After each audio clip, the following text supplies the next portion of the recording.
कि उस कबीर परमात्मा की भक्ति कर रहे। वो कितना समर्थ है, क्योंकि पहले मुलुक राम जी श्री कृष्ण जी के पुजारी थे हिंदू धर्म में जन्म होने के कारण, और महिमा सुना करते थे कि श्री कृष्ण जी जब बंसुरी बजाते थे पशु पक्षी आ जाते थे उनके पास, गायें भी बैठ जाती थी।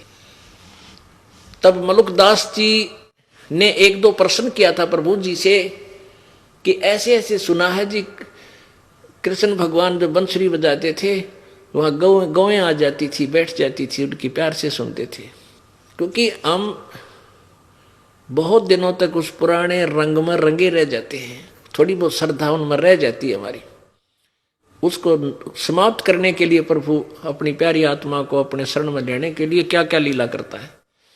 तो एक दिन परमात्मा ने कहा, चल भाई मुलुकदास, आज हम भी एक बंसुरी बजा के दिखावांगे तेरे उस जमुना के किनारे पे। परमात्मा ने ऐसे हाथ किया, हाथ में बंसुरी आ गई। वो कद्दे ना बजाया करते, वो तो मालिक थे। बंसुरी आ गई और फिर परमात्मा ने वह बंसुरी बजानी शुरू की उस कालंदरी यानी यमुना के तीर पे, किनारे पे।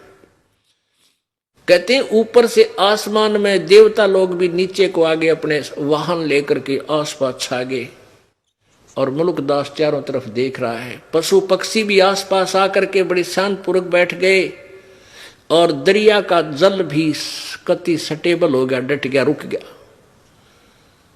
जब परमात्मा ने वह बंसुरी बजाई। उसके विषय में कह रहे हैं, एक समय गुरु बंसी बजाई कालंदरी के तीर, एक समय गुरु बंसी बजाई कालंदरी के तीर, सुर नर मुनि जन सब थकत बहे वो, रुक गया दरिया नीर, जपोरे मन परमेश्वर नाम कबीर।